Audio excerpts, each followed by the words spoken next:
안녕하십니까, 책돌입니다. 오늘 소개해드릴 책은 육체가 없지만 나는 이 책을 쓴다입니다. 저자는 제인 로버츠, 그리고 실제적인 저자는 세스라는 그 채널링의 영혼입니다. 저자 소개를 간단하게 하겠습니다. 제인 로버츠. 제인은 신이었습니다. 그녀는 미국 시크트 모 대학을 졸업했고 여러 잡지에 시와 단편을 발표하며 창작 활동을 하던 어느 날 저녁에 세스의 메시지를 받기 시작했습니다. 처음에는 그녀도 그것이 자신의 잠재의식에서 나오는 소리인 줄 알았다고 합니다. 세스의 메시지를 전하는 그녀의 저서는 놀랍게도 지금까지 총 25권에 이릅니다. 그럼 바로 본문을 보도록 하겠습니다. 독자 여러분들은 자신이 피와 살로 그리고 뼈로 이루어진 육체라는 감옥 속에 갇힌 존재라고 생각할지 모르겠습니다. 그러나 여러분의 존재가 육체적 모습에 의존한다고 믿는다면 존재의 소멸이라는 위험에 직면해 있는 셈입니다. 왜냐하면 어떤 육체도 영구적일 수는 없기 때문입니다. 아무리 아름다운 육체라도 나이가 들면 젊음을 잃고 노쇠해져서 죽음을 맞이하게 되어 있습니다. 만일 청춘, 아름다움, 지성, 업적 따위와 자신을 동일시한다면 그런 것들은 세월의 흐름과 함께 쓰러지게 마련이라는 사실 때문에 당신은 불안을 느낄 것입니다. 하지만 그렇지 않다는 사실을 알려주기 위해 이 책이 쓰여지고 있는 것입니다. 근본적으로 여러분은 나와 같이 비육체적인 존재입니다. 생각해 보십시오. 난 육체가 없어도 이렇게 글을 쓰고 있지 않습니까? 여러분도 마찬가지로 육체 없이 얼마든지 존재할 수 있습니다. 먼저 우리는 병 속에 갇힌 나비처럼 시간에 갇혀있는 존재가 아니라는 점을 말해두겠습니다. 사실 참된 현실을 알고 싶다면 육체 감각이 전해주는 정보를 그대로 믿어서는 곤란합니다. 감각이란 사랑스런 거짓말쟁이입니다. 여러분이 의심 없이 받아들이는 갖가지 환상적인 이야기를 전해주니 말이죠. 물론 때에 따라서는 감각에 속지 않고 좀 더 현명하고 창조적이며 유식해지기도 합니다. 깨어있을 때보다는 꿈을 꿀 때 말이죠. 여러분은 자신의 세상을 창조합니다. 그리고 자신의 생각을 물질 형태로 만들어낼 수 있는 놀라운 능력을 갖고 있습니다. 하지만 여러분 가운데 많은 이는 실패를 맛보면 신과 운명과 사회를 탓합니다. 인류는 죄책감과 실수의 책임을 신에게 돌리는 경향이 있습니다.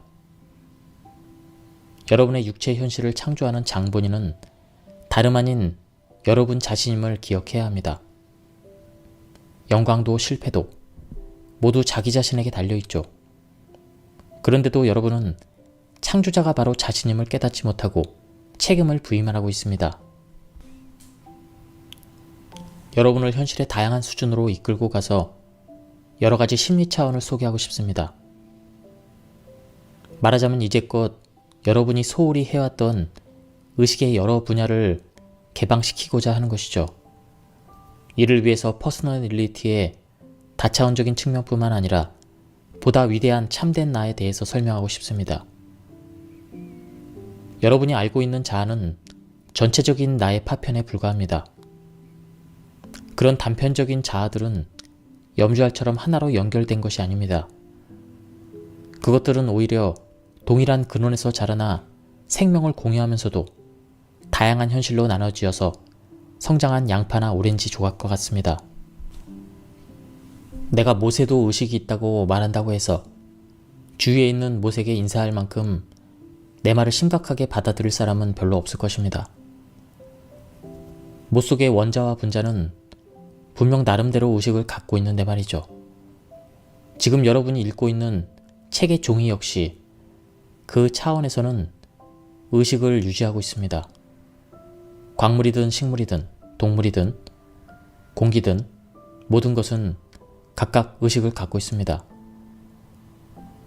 나는 지금 죽은 물질이란 존재하지 않는다는 말을 하고 있는 것입니다. 모든 사물은 의식으로 이루어져 있고 그 개개의 의식은 수준이 어떻든 저마다 감각과 창조를 즐기고 있습니다. 이러한 상황을 이해하지 못하는 한 결코 자신을 이해할 수 없습니다. 분명한 사실은 육체가 의식의 일부분이지 의식이 육체의 일부분이 아니라는 것입니다. 바꿔서 말하면 나는 무한하며 나의 잠재력에는 한계가 없습니다.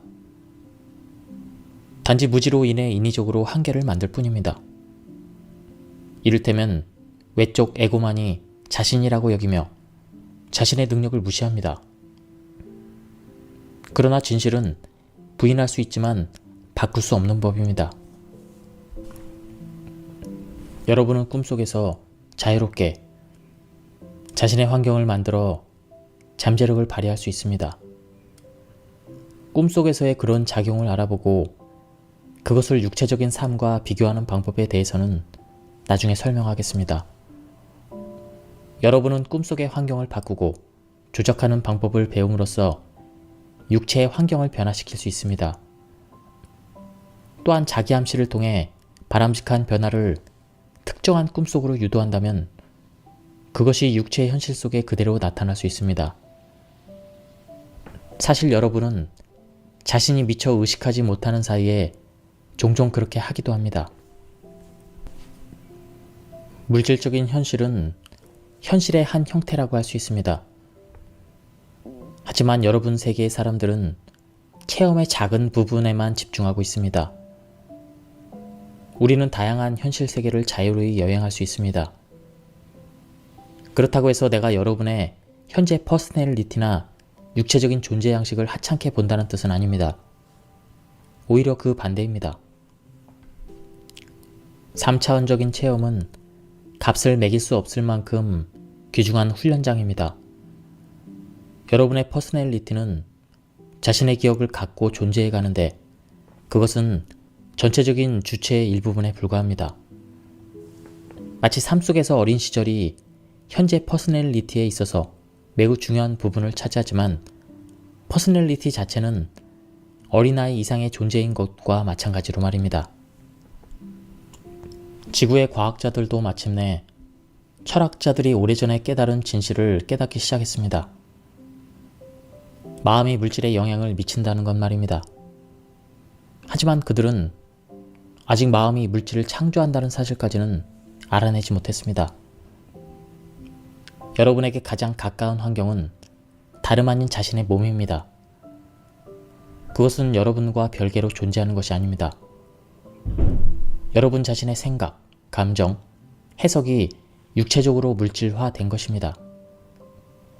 말 그대로 내면의 자아가 생각과 감정을 마술처럼 변화시켜 물질적인 등가부를 만들어낸 것입니다. 따라서 육체는 주관적인 상태를 완벽하게 반영합니다. 여러분은 스스로 육체적인 이미지를 만들었지만 자신은 구와는 별개로 존재한다는 사실을 직감적으로 알고 있습니다. 여러분은 생각과 감정을 물질 속에 불어넣음으로써 환경과 물질 세계를 스스로 창조하고 있습니다. 내면의 자아는 개인적으로나 집단적으로 심령 에너지를 외부로 표출시켜 물질 형태를 이루는 도구를 만들어냅니다. 또한 시간은 순간의 연속이 아닙니다. 물론 여러분이 하는 말이나 행동은 시간 속에서 행해지는 것처럼 보일 것입니다. 마치 의자나 탁자가 공간을 차지하고 있는 것처럼요. 하지만 이런 겉모양은 여러분이 사정에 설정해둔 복잡한 각본의 일부분이며 여러분은 드라마상 주변의 무대 배경을 실제하는 것으로 받아들여야 할 뿐입니다.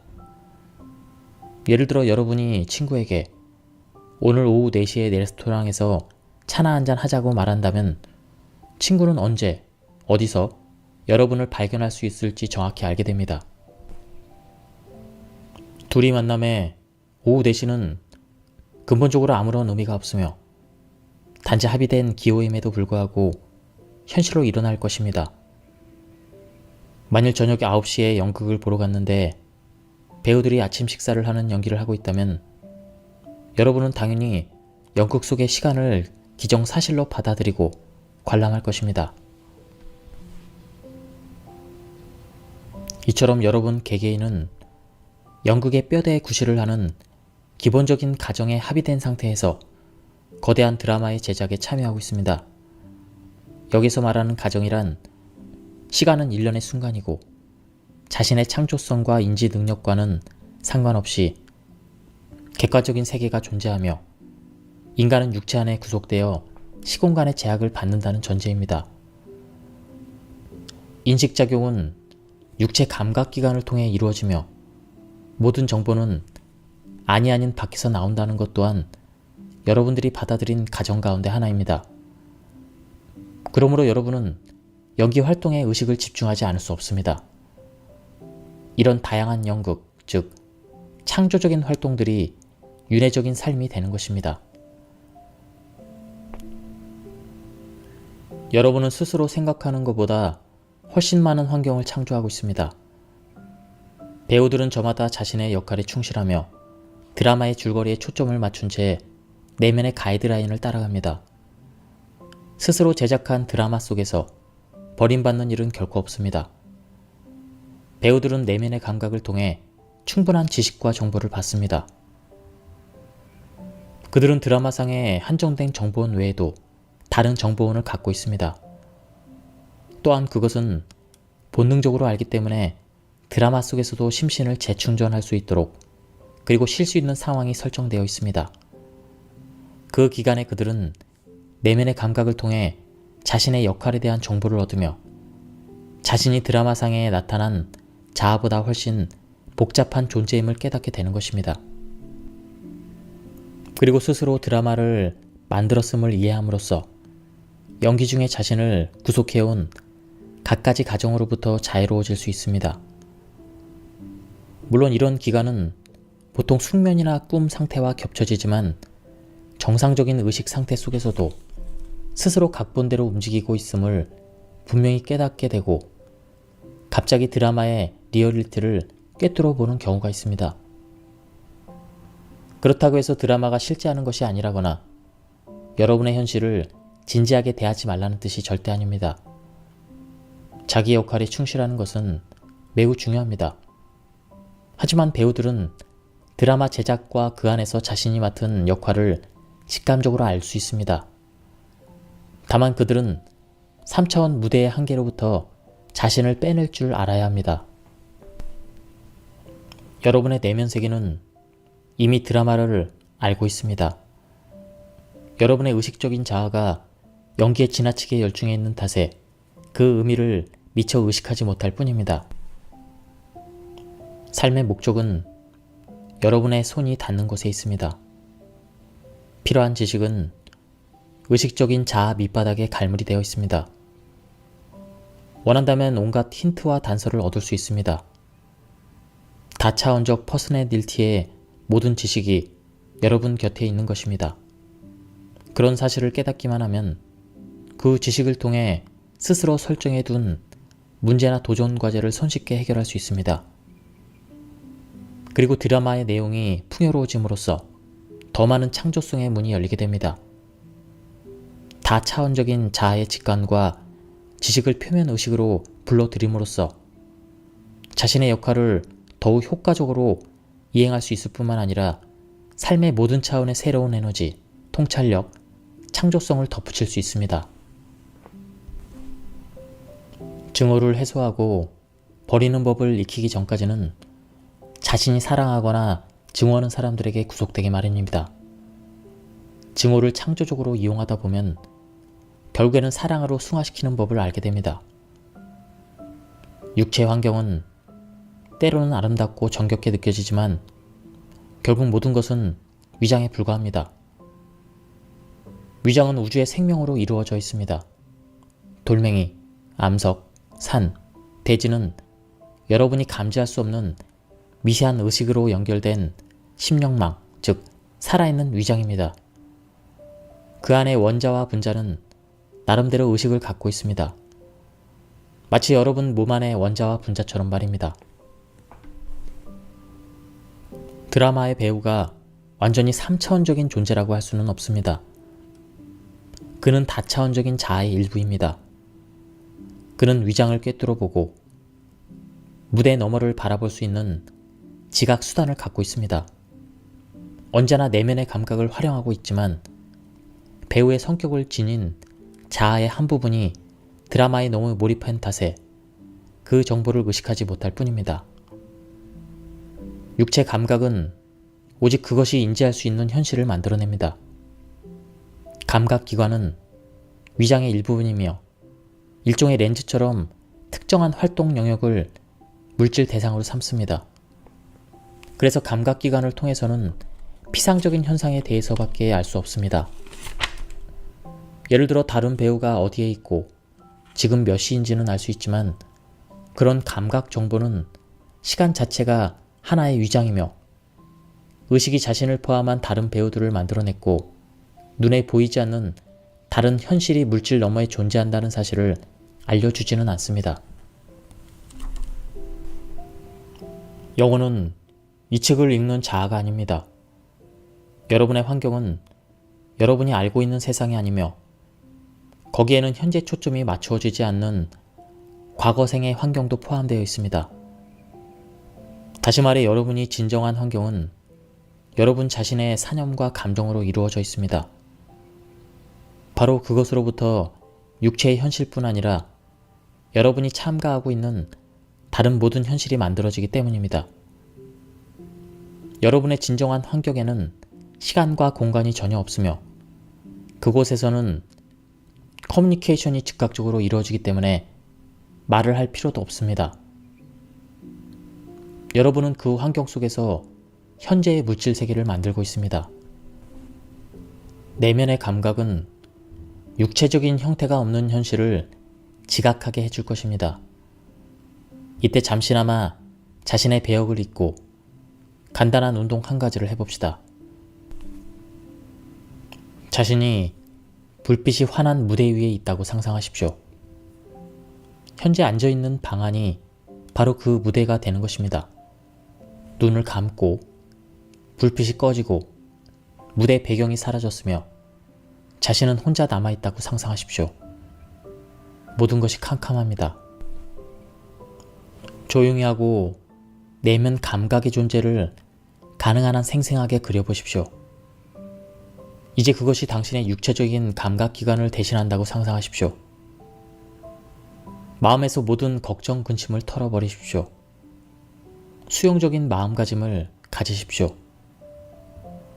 마음을 편안하게 하고 육체의 소리가 아닌 내면의 감각기관에서 들려오는 소리에 귀를 기울여 보십시오.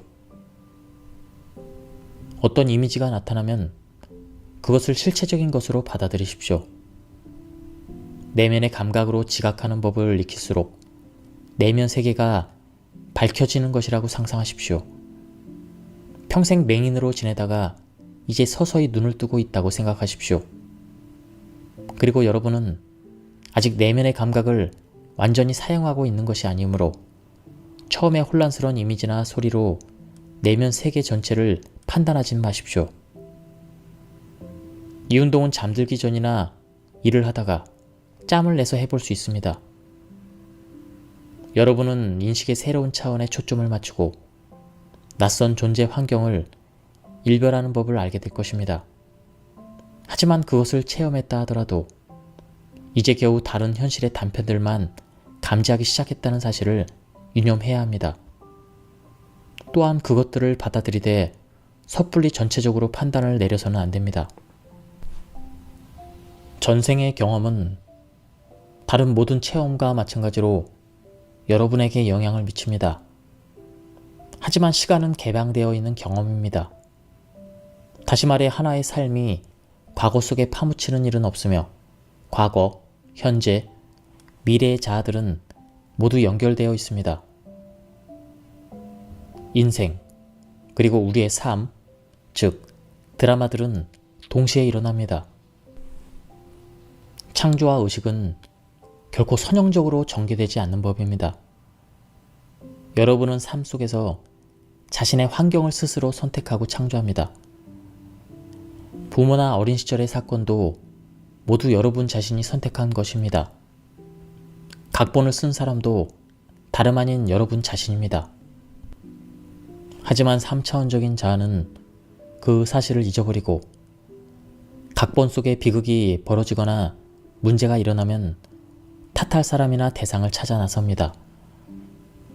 나는 여러분이 의식 수준에서 창조적인 책임을 다하는 사람이 될 수 있도록 체험을 스스로 창조해가는 과정을 정확하게 설명하고자 합니다. 지금 이 책을 읽는 동안 자신이 앉아있는 방 안을 한번 둘러보시죠. 의자와 탁자, 천장과 문 따위가 아주 실제적이며 영구적인 물건으로 보이는 반면 여러분 자신은 탄생과 소멸, 그 사이에 놓인 상처받기 쉬운 존재로 느껴질 것입니다. 자신이 죽은 후에도 이 물리적인 우주가 계속 존재할 것이라고 상상하면 질투가 부글부글 끓어오를 수도 있습니다. 하지만 나는 여러분이 이 책을 다 읽을 때쯤에는 의식이야말로 영원히 존재하며 겉보기에 영구적으로 보이는 우주는 그리 영구적이지 못하다는 사실을 깨닫게 되기를 바랍니다.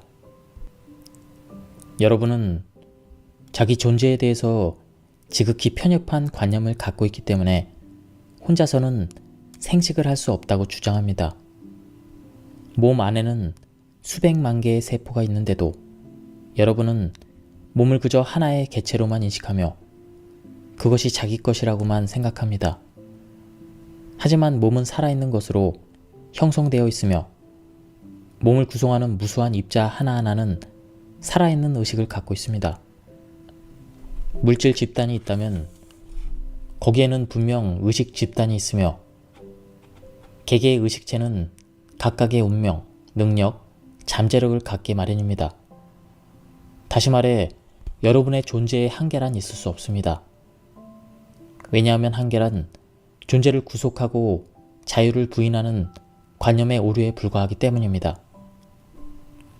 수많은 사람이 에고란 단지 자아의 작은 부분에 불과하다는 사실을 잊은 채 영혼을 불멸의 에고로 착각하고 있습니다.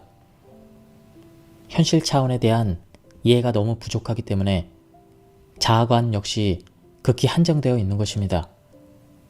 불멸을 생각할 때 인간은 에고의 발전을 기대하면서도 그 발전의 변화가 수반되는 것에는 반대하는 것 같습니다. 인간은 기존의 종교를 통해 영혼을 갖고 있다고 외치면서도 대체 영혼이 무엇인지 물어보지 않습니다. 영혼의 본질은 인지하고 창조하는 것입니다. 그리고 현재도 여러분은 영혼이라는 사실을 기억하십시오. 다시 말해 여러분의 영혼은 현재도 완벽하게 인지하고 있습니다. 지각 방법은 여러분이 세상에 태어나기 전에 그 방법과 똑같으며 죽음 이후에도 변함이 없습니다. 여러분의 내면 세계, 즉 영혼은 자신이 지각 방법이나 특질을 갑자기 바꾸지 않습니다. 영혼은 여러분이 이제껏 생각해온 것보다 더욱 창조적이고 기적적이며 불가사의합니다. 그런데도 논리의 단순성에만 치중하다 보면 영혼의 강렬한 생명력은 결코 이해할 수 없습니다. 영혼이 갖고 있는 모든 지혜, 정보, 지식은 수많은 퍼스널리티로서 겪은 체험의 성과입니다. 여러분도 내면에서 그러한 정보에 접근할 수 있는데 그것은 오로지 현실의 본질을 제대로 깨달았을 때에만 가능한 일입니다. 다시 말하지만 여러분의 내면에는 수많은 퍼스널리티가 영혼의 일부로서 각기 독립적으로 창조와 발전의 자유를 누리며 존재하고 있습니다. 그 퍼스널리티들은 내면 세계에서 서로 커뮤니케이션을 나누고 있으며 한 퍼스널리티의 지식을 다른 퍼스널리티도 이용할 수 있습니다. 그것은 사후의 일이 아니라 지금 당장이라도 얼마든지 가능한 일입니다. 앞에서 언급한 대로 영혼은 결코 정적인 상태에 놓여 있지 않습니다. 영혼은 자신의 부분을 이루는 수많은 퍼스널리티들의 체험을 통해 성장하고 발전합니다. 어떤 현실 세계도 폐쇄되어 있지 않습니다. 다만 의도적으로 무대에 의식을 집중하고 있기 때문에 육체 세계에서 여러분의 자각작용이 현실관을 제한하고 있는 것입니다. 하지만 근본적으로 의식은 일정한 영역 안에서 갇혀 있을 수 없으며 그렇게 보이는 장애물은 모두 환상에 불과합니다. 다른 한편으로 여러분은 영혼의 본질을 직관적으로 발견할 수도 있습니다.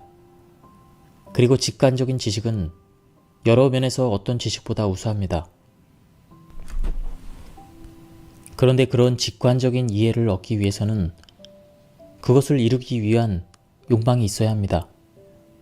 욕망이 충분히 강렬하면 또렷하면서도 확실하고 주관적인 깨달음으로 이어질 체험을 자동적으로 얻게 되어 있습니다. 이를 위해 효과적이면서도 간단한 훈련 방법 한 가지를 알려드리겠습니다. 눈을 감고 호흡과 생명력의 근원을 느껴보십시오. 어떤 사람은 첫 시도에서 곧바로 그것을 느낄 수 있겠지만 또 어떤 사람은 시간이 조금 더 걸리기도 합니다. 어쨌든 내면에서 근원을 발견했다면 그 힘이 육체 전체에서 손끝과 발끝 그리고 온몸의 모공을 통해 사방으로 흘러나오는 것을 느껴보십시오. 그 생명력의 광선이 위로는 구름을 뚫고 올라가서 그리고 아래로는 숲과 대지를 뚫고 내려가고 지구 중심을 관통하면서 우주 끝까지 이르는 것을 상상해 보십시오. 이것은 처음에는 상상력으로 시작되지만 어디까지나 사실에 근거한 훈련법입니다. 왜냐하면 의식의 방사물, 즉 영혼의 창조성은 진정 그런 식으로 영향을 미칠 수 있기 때문입니다. 육체적인 삶에서는 자신이 보고자 하는 것을 보게 되어 있습니다. 접할 수 있는 현실 영역에서 특정한 데이터, 즉 자신의 현실관에 따라 주의 깊게 선택된 자료를 지각합니다. 여러분은 처음부터 인식 데이터를 창조하는 셈입니다. 스스로 모든 사람이 사악하다고 믿는다면 여러분 스스로 선의 가능성에 대해서 인식의 문을 완전히 닫아버려 인간의 선함을 경험하지 못하게 됩니다. 그 결과 사람들은 여러분에게 항상 최악의 측면만 보여주는 것입니다. 여러분은 다른 사람들이 자신을 싫어하도록 텔레파시를 보내며 스스로 그런 혐오감을 그들에게 투영합니다. 바꾸어 말해 여러분은 자신이 기대하는 대로 체험을 하게 됩니다. 사후 체험과 꿈 체험, 유체이탈 체험도 마찬가지입니다. 성악설에 집착한다면 사악한 상대와 마주치게 되며 악마를 믿는다면 그런 존재물을 만나게 될 것입니다. 이미 언급한 바와 같이 의식이 육체를 벗어나면 커다란 자유를 누리게 되고 생각과 감정은 지체 없이 현실화됩니다. 그러므로 악마를 만나리라고 믿는다면 스스로 그런 사념체를 창조하게 됩니다. 자신의 의식이 육체적인 삶의 죄악에 집중되어 있다면 아직 내면의 탐구에 나설 준비가 되어 있지 않는 것입니다. 물론 그런 상태에서도 자신이 만들어낸 악마가 아닌 다른 사람에게 속한 사념체를 만날 수는 있습니다. 하지만 처음부터 스스로 악마를 믿지 않는다면 아무 해도 받지 않고 사후 현상의 본질을 통찰할 수 있습니다. 여기서 한 가지 지적하고자 하는 점은 어떤 경우이든 개개인은 스스로 체험을 창조한다는 사실입니다. 내가 이 점을 누누이 강조하는 까닭은 이 원리야말로 모든 의식과 존재의 근본적인 사실이기 때문입니다. 누구나 반드시 거쳐야 하는 사후의 특별한 장소나 상황, 상태란 존재하지 않습니다. 예를 들어 자살자라도 특정한 징벌을 받아야 하는 것은 아니며 그의 상태가 특별히 더 나쁜 것도 아닙니다. 그 역시 정상적으로 대우받게 되어 있습니다. 물론 현생에서 다루지 못한 문제를 다른 생애에서 다시 직면하겠지만 그것은 자살자에게만 국한되는 상황은 아닙니다. 자살이란 본인 스스로 선택한 특정한 조건 하에서 삶을 거부했기 때문에 발생한 것입니다. 이런 경우에 당연히 그는 다른 방식이라도 공부를 해 나가야 합니다. 하지만 그 외에도 많은 사람들이 육체적으로는 살아있으면서 자살만큼이나 효과적으로 체험을 거부하는 길을 선택하고 있습니다. 하지만 자살이 다른 여러 가지 조건과 마찬가지로 선택을 내리는 데에는 지장을 준다는 것은 부정할 수 없는 분명한 사실입니다. 그런 조건 중에는 지구상의 관심사에 지나치게 집착하는 자세도 포함되어 있습니다. 이런 퍼스널리티들은 대개 육체적인 삶에 자신의 감각 능력과 에너지를 몽땅 쏟아 부으려고 합니다. 이들은 좀채 죽음을 받아들이지 않습니다. 물론 그들도 자신이 죽었다는 사실을 잘 알지만 심령적인 분리 과정 자체를 거부하는 셈입니다. 현재의 육체적인 기준에서 보면 모든 사건의 창조적인 작용을 인지하고 자신의 본성에 깃들은 창조성을 신뢰하기란 무척 어렵습니다. 여러분의 시스템에서 살인은 분명 도덕적인 범죄지만 형벌상의 살인은 재회 대가를 치르게 하는 방식으로 여겨질 뿐입니다. 교회와 문명을 만드는 것으로 유명한 어떤 이는 원수에게 반대편 뺨도 돌려대라고 말했습니다. 하지만 이 말을 실천하기 위해서는 본래의 의미를 이해하고 있어야 합니다. 즉, 원수가 여러분을 공격하는 것이 곧 원수 자신을 공격하는 것임을 깨달았을 때는 그 말대로 해야 할 것입니다. 그러면 여러분은 자유로워질 수 있습니다. 하지만 이러한 이해 없이 여전히 분노나 도덕적 우월감을 느끼는 가운데 다른 편의 뺨을 돌려댄다면 그것은 결코 좋은 반응이 될 수 없습니다. 이 모든 이치는 윤리적인 삶에서 겪은 온갖 관계, 심지어 현재 여러분의 일상적인 체험에 어김없이 적용됩니다.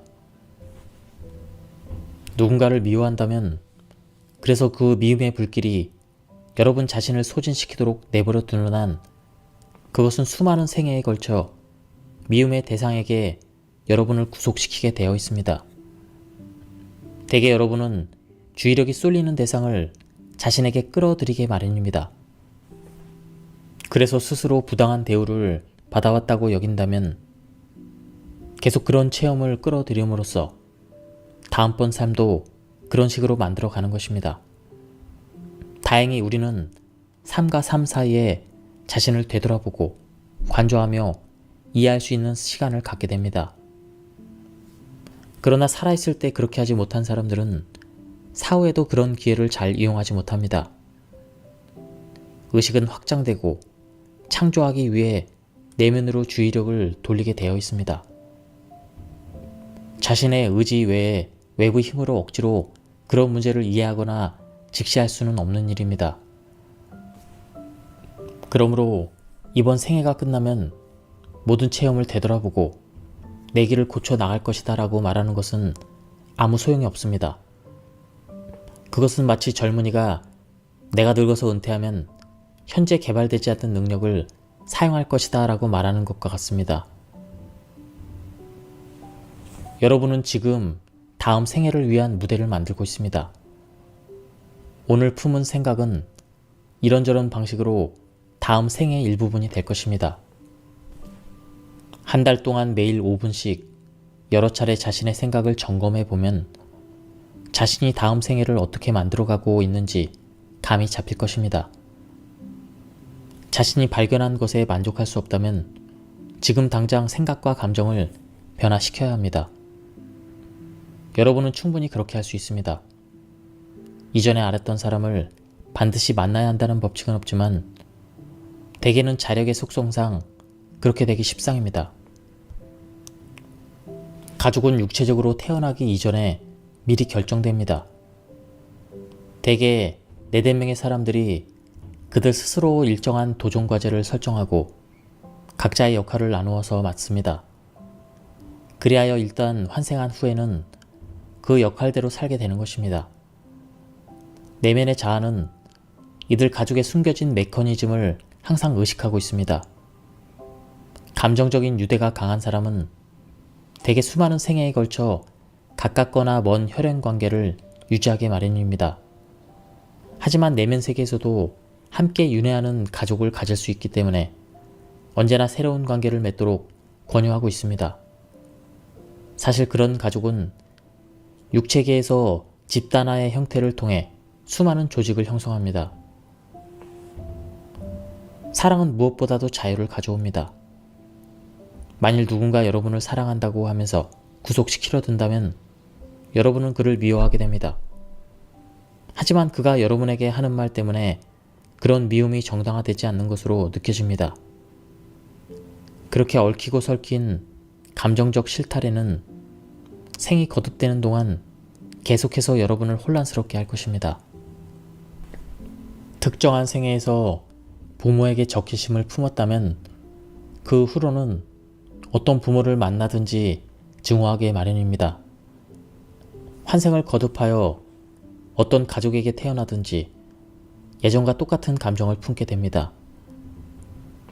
여기에서는 적개심을 불러일으키는 환경적 요소보다 적개심이라는 감정 그 자체가 문제의 원인입니다.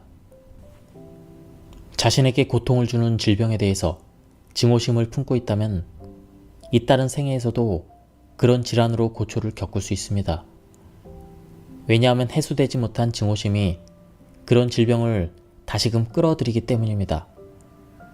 대신에 사랑, 건강, 생명에 초점을 맞추고 의식을 확장시킨다면 현생에서뿐만 아니라 후생에서도 그런 긍정적인 자질로 풍성한 삶을 살 수 있습니다. 그것들이 바로 의식, 즉 창조력이 집중된 대상이기 때문입니다. 전쟁을 증오하는 세대는 평화를 가져올 수 없습니다. 평화를 사랑하는 세대만이 평화를 가져올 수 있습니다. 어떤 이유에서든 간에 증오심을 갖고 죽는 것은 엄청난 불이익으로 작용합니다. 그러므로 지금이라도 모든 기회를 이용하여 개인적인 체험을 유익한 방식으로 재창조하고 자신의 세상을 바꾸어 나가야 합니다. 그러한 마음가짐은 후생에서도 숙제로 남게 됩니다. 지금 이 순간 마음속에 증오심을 남겨놓는다면 앞으로 그런 상태가 지속될 가능성이 큽니다. 반면에 진리, 직관, 사랑, 기쁨, 창조성의 불꽃이 번뜩이게 한다면 그것은 앞으로 여러분을 위해서 빛을 발할 것입니다. 그것이야말로 유일하게 참된 현실이며 바로 존재의 기반입니다. 폭풍우를 향해 주먹을 휘두르고 욕지거리를 퍼부으며 증오심을 나타내는 것은 어리석은 짓입니다. 아이나 원시인이 그런 식으로 행동하는 모습을 보면 아마 여러분은 웃음을 터뜨릴 것입니다. 폭풍우를 의인화하여 적대시하면서 그것의 파괴적인 요소에 집중하는 것은 쓸데없는 짓입니다. 형태의 변화는 파괴가 아닙니다. 폭풍우의 폭발적인 에너지는 오히려 지극히 창조적입니다. 의식은 소멸되지 않습니다. 폭풍우는 창조력의 일부분에 불과합니다. 여러분은 각자의 관점에서 그것을 바라보고 있습니다. 그래서 어떤 사람은 그 속에서 무한한 창조력을 느끼는 반면 또 다른 사람들은 그것을 악마의 일종으로 증오합니다. 내가 이렇게 증오의 문제를 강조하는 까닭은 그것이 엄청난 재앙을 불러오기 때문입니다. 증오심을 품은 사람은 언제나 자신이 정당하다고 믿습니다. 그는 자신이 선한 것은 결코 증오하지 않으며 마땅히 증오할 만한 대상을 증오한다고 생각합니다. 하지만 증오는 마치 끈질긴 빚쟁이처럼 세세생생 그를 쫓아다닐 것입니다. 그 사람이 증오야말로 모든 문제의 원인임을 깨달을 때까지 말입니다. 어떤 생애에서 무슨 체험을 하든지 외부에서 강제적으로 주어지는 것은 없습니다. 모든 체험은 자신의 감정과 믿음에 따라 이루어지며 사랑과 창조력의 놀라운 힘은 여러분에게도 명백히 드러납니다. 의식과 생명은 여러분에게 파괴적으로 비추어지는 모든 요소를 지속적으로 포용하고 있습니다. 증오는 여러분이 그것을 믿는 한 힘을 발휘할 것입니다. 하지만 설령 삶을 증오한다 하더라도 여러분은 계속 살아가게 되어 있습니다.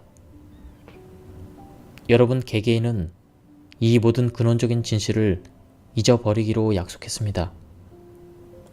말하자면 육체적 세상에 태어나기 전에 계약서에 사인한 셈입니다. 사실 현생의 친구들은 대부분 태어나기 훨씬 이전부터 여러분과 아주 가까운 사람들이었습니다. 신은 자신이 창조한 모든 현실 세계의 총합 이상이면서도 그 세계 안에 빠짐없이 깃들여 있습니다. 그는 모든 인간에게 내재되어 있습니다. 또한 거미, 그림자, 개구리의 내면에도 깃들여 있지만 인간은 그런 사실을 인정하기를 꺼립니다. 신은 오직 체험할 수 있을 뿐입니다. 그리고 여러분은 스스로 인식하든 인식하지 못하든 자신의 존재를 통해 신을 체험하고 있습니다. 하지만 그는 남성이나 여성이 아닙니다. 나는 단지 편의상 신을 그라고 지칭할 뿐입니다. 그는 결코 여러분이 생각하는 그런 퍼스널리티가 아닙니다. 여러분이 갖고 있는 퍼스널리티에 대한 개념은 너무나 편협해서 신의 다차원적이며 광대무변한 측면을 담아낼 수 없습니다. 하지만 신은 다른 한편으로 인간이기도 합니다. 신이 자신을 인간으로서 보는 관념에 바로 여러분이 관련되어 있습니다. 그는 말 그대로 피와 살을 갖고 여러분 가운데 살아 있습니다. 왜냐하면 그는 바로 여러분의 육신을 만든 장본인이며 다차원적인 자아에게 생명력과 실체성을 부여하는 에너지의 공급자이기 때문입니다.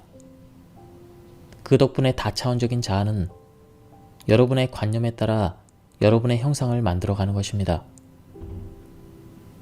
다차원적인 자아, 즉 영혼은 영원한 실체성을 갖고 있습니다.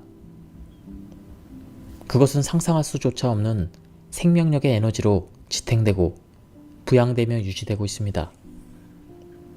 영혼은 파괴될 수도 없고 줄어들 수도 없습니다. 그것은 존재하는 것들이 갖고 있는 모든 능력을 공유합니다. 영혼은 자신이 창조한 대로 창조해야만 합니다. 그것이야말로 모든 존재의 차원 배후에서 이루어지는 위대한 배품이요, 존재하는 모든 것의 원천에서 흘러넘치는 축복이기 때문입니다. 지금까지 이 책에 대한 리뷰를 모두 마쳤습니다. 이 책은 2000년대에 나온 책인데요. 오래전에 절판이 되었습니다. 조금 구하기 힘든 책인데 책 바다 사이트를 통해서 구해서 읽게 되었습니다. 내용이 다소 난해하고 좀 어려운 부분이 있었습니다. 하지만 제 개인적으로 흥미가 되는 부분을 발췌해서 그리고 요약해서 읽어드렸습니다. 좀 괜찮은 책이었는데 절판이 되고 구하기 힘든 점이 단점이었습니다. 그리고 이 저자가 쓴 책 중에 세스 메모리얼이라는 책도 있는데 그 책 같은 경우는 이 책보다는 좀 구하기가 쉬운 것 같습니다. 그 책도 나중에 리뷰를 하도록 하겠습니다. 여기까지 들어주셔서 감사합니다.